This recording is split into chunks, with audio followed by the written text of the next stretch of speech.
Well, hello, good people. Mark Holmes here, and as always, I want to say thank you all for watching, commenting, subscribing, and being part of the Joe Boo Sports Report.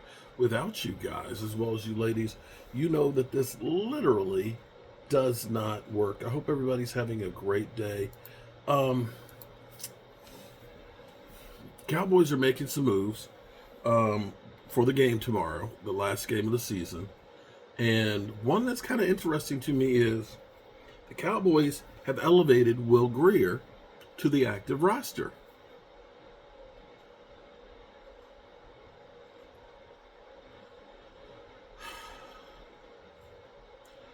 The video I just put up was because I had read, saw a tweet where the reason why Trey Lance was getting some playing time was because Cooper Rush, here's the thing. Cooper Rush has incentives in his contract. First being, if he plays 40% of the snaps in the season, he gets $250,000. If he plays 55% of the snaps, then he gets another $250,000. So that's $500,000 extra. And when you think about a contract that's only $2.8 million, $500,000, hey, if he takes that money and puts it into, invest in the stock market, until he's ready to retire. Oh, you will be retired before that.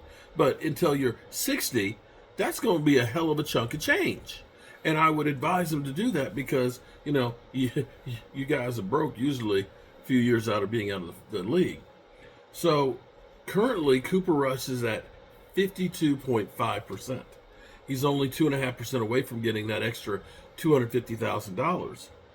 And I checked on that, and that's been verified. So you get Trey Lance starting. If Trey Lance were to go out the first play and get hurt, and I hope that doesn't happen, then that means Cooper Rush would play and get that money. I'm wondering if they're going to make Cooper Rush inactive for the game. Or is the emergency quarterback. He'll be the emergency quarterback. So that way, if Trey Lance gets hurt, Will Grier plays, and they want to make sure that they don't pay that extra $250,000. Are the Dallas Cowboys really that cheap?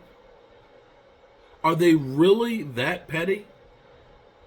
I have to say, Cooper Rush, who has been more above and beyond a backup quarterback for a $10 billion net worth company, you'd look at that and say, you know what, Cooper Rush, here you go, buddy. Here you go. But that goes to show you how bad freaking Catboy is.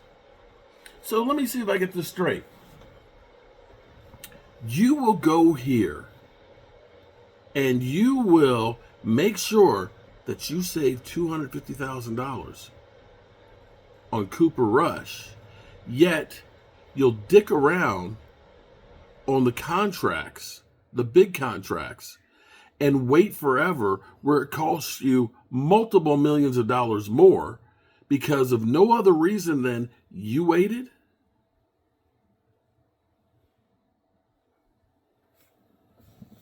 There's an old saying, penny wise and pound foolish, meaning you worried about that little cent, but then the big dollars, oh, we're not worried about that. Oh, that's okay. We ain't worried about that. But we're going to make sure Cooper Rush does not get an extra $250,000. My God. Are we really that bad of an organization? Are we really that freaking petty and cheap? My God. My God. I hope, do me a favor. Share this with people. Share this because this is everything that's wrong with the Dallas Cowboys. Everything. We know the only reason they brought Trey Lance here was they thought that he was going to be a negotiation piece for Dak Prescott. Their cheap-minded self was, if we give a fourth-round pick and get that guy here, that'll light a fire underneath Dak Prescott and will make him say, I'll take less money. And instead, it didn't. It blew up in your face. It literally blew up in their face. And this is where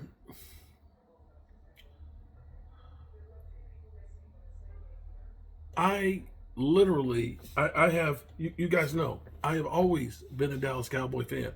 All of my life, I have been a Dallas Cowboy fan. I support this team way above and beyond. I wake up every single day thinking about the freaking Dallas Cowboys and hoping and praying that something changes so that way I can see them hold up a Super Bowl just one more time before I go away from here. Just one more time. And hate to lose. But I got to tell you, I want to see misery for Steven and Jerry. The shit blowing up in their face, I'm kind of happy about it. I think I'd actually like to see more of that. They don't deserve the fan base that they have.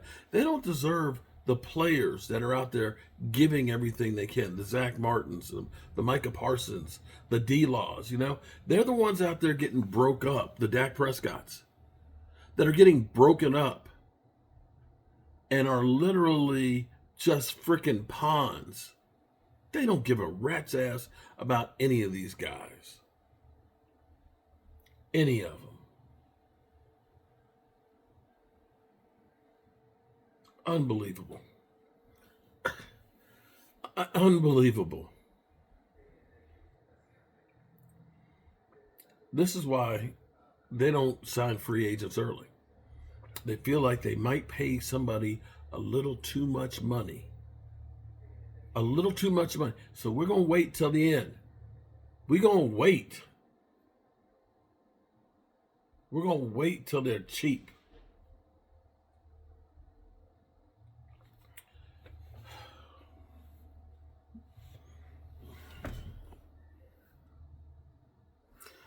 I have lost all faith in the Dallas Cowboys.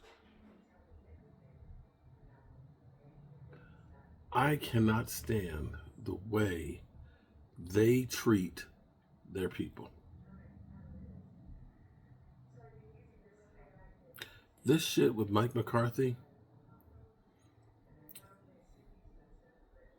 whether you keep him or let him go, you have made it more painful for him. Chicago's interviewing people now. The Jets are interviewing people now. If you wait 9 days because I'm not in a hurry to let him go, you have hampered his ability to get another job. And if you sit here and make him wait, you are creating more of a rift of, I don't know what's going on. For all of these guys that don't have, right now aren't going to be looking for new jobs. That is just freaking petty. You did this shit with Dez Bryant. You held on to Dez Bryant until after everybody spent all their money in free agency before you finally let him go, where he couldn't get on a team because everybody spent their money. I hate to think that we have some arrogant assholes that are cruel for no other reason than just to be that way, but that's what we got. My God. You don't treat people that way. And you wonder why you don't win Super Bowls. Some bullshit there. That is some real bullshit.